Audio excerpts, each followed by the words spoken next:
முதல் வாசகம். பெண் ஒருவர் காணப்பட்டார். அவர் கதிரவனை ஆடையாக அணிந்திருந்தார்.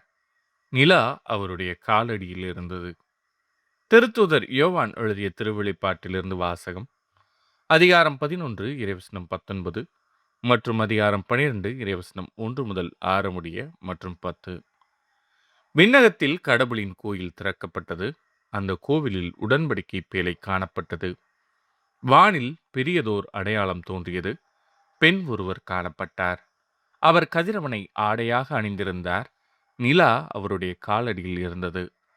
அவர் 12 விண்மீன்களை தலைமீது சூடியிருந்தார். அவர் கருவுற்றிருந்தார். பேறுகால வேதனைப்பட்டு கடுந்துயருடன் கதறினார். வானில் வேறொரு அடையாளமும் தோன்றியது. இதோ, நெருப்புமயமான பெரிய அரக்கப்பாம்பு ஒன்று காணப்பட்டது. அதற்கு 7 தலைகளும் 10 கொம்புகளும் இருந்தன. அதன் தலைகளில் 7 மணிமுடிகள் இருந்தன. அது தன் வாளால் விண்மீன்களின் 1/3 ஒரு பகுதியை நிலத்தின் மீது இழுத்து போட்டது. பேறுகால வேதனையில் இருந்த அப்பெண் பிள்ளை பெற்றவுடன் அதை விழுங்கி விடுமாறு அரக்கப்பாம்பு அவர் முன் நின்று கொண்டிருந்தது. எல்லா நாடுகளையும் இருப்புக்கோல் கொண்டு நடத்தவிருந்த ஓர் ஆண் குழந்தையை அவர் பெற்றெடுத்தார். அக்குழந்தையோ கடவுளிடம் அவரது அரியணை இருந்த இடத்திற்கு பறித்துச் செல்லப்பட்டது. அப்பெண் பாலை நிலத்துக்கு ஓடிப்போனார். அங்கு 1260 நாள் அவரை பேணுமாறு கடவுள் அவருக்கென ஒரு இடத்தை ஏற்பாடு செய்திருந்தார். பின்பு விண்ணகத்தில் ஒலித்த பெரியதொரு குரலை கேட்டேன். அது சொன்னது, இதோ, மீட்பு, வல்லமை, நம் கடவுளின் ஆட்சி, அவருடைய மெஸ்ஸியாவின் அதிகாரம் ஆகிய அனைத்தும் வந்துவிட்டன. இது ஆண்டவரின் அருள்வாக்கு. இறைவா, உமக்கு நன்றி. பதிலுரை பாடல். ஓபீரின் பொன் அணிந்து வலப்புறம் நிற்கின்றாள் பட்டத்து அரசி. அருமைமிகு அரசில மகளிர் உம்மை எதிர்கொள்வர். ஓபீரின் பொன் அணிந்து வடிவாக வலப்புறம் நிற்கின்றாள் பட்டத்து அரசி. ஓபீரின் பொன் அணிந்து வலப்புறம் நிற்கின்றாள் பட்டத்து அரசி. கேளாய் மகளே, கருத்தாய் காது கொடுத்து கேள். உன் இனத்தாரை மறந்துவிடு, பிறந்தகம் மறந்துவிடு. உனது எழிலில் நாட்டங்கொள்வார் மன்னர். உன் தலைவர் அவரே, அவரை பணிந்திடு. ஓபீரின் பொன் அணிந்து வலப்புறம் நிற்கின்றாள் பட்டத்து அரசி. மன்னவரின் மாளிகைக்குள் நுழையும் போது அவர்கள் மகிழ்ச்சியோடும் அக்களிப்போடும் அழைத்து வரப்படுவர். ஓபீரின் பொன் அணிந்து வலப்புறம் நிற்கின்றாள் பட்டத்து அரசி. இரண்டாம் வாசகம். கிறிஸ்துவே முதலில் உயிர் பெற்றார். திருத்தூதர் பவுல் கொரிந்தியருக்கு எழுதிய முதல் திருமுகத்திலிருந்து வாசகம். அதிகாரம் 15 இறைவசனங்கள் 20 முதல் 26 முடிய. சகோதரர் சகோதரிகளே, இறந்த கிறிஸ்து உயிருடன் எழுப்பப்பட்டார்.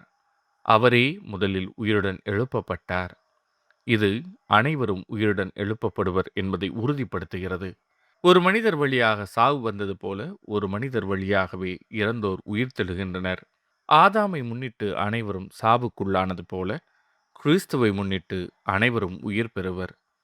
ஒவ்வொருவரும் அவரவர் முறை வரும்போது உயிர் பெறுவர். கிறிஸ்துவே முதலில் உயிர் பெற்றார். அடுத்து கிறிஸ்துவின் வருகையின் போது அவரை சார்ந்தோர் உயிர் பெறுவர். அதன் பின்னர் முடிவு வரும். அப்போது கிறிஸ்து ஆட்சியாளர், அதிகாரம் செலுத்துவோர், வலிமையுடையோர் ஆகிய அனைவரையும் அழித்துவிட்டு தந்தையாகிய கடவுளிடம் ஆட்சியை ஒப்படைப்பார். எல்லா பகைவரையும் அடிபணிய வைக்கும் வரை அவர் ஆட்சி செய்தாக வேண்டும். சாவே கடைசி பகைவன், அதுவும் அழிக்கப்படும். இது ஆண்டவரின் அருள்வாக்கு. இறைவா, உமக்கு நன்றி. நற்செய்திக்கு முன் வாழ்த்தொலி. அல்லேலூயா, அல்லேலூயா. மரியா விண்ணகத்திற்கு எடுக்கப்பட்டார்.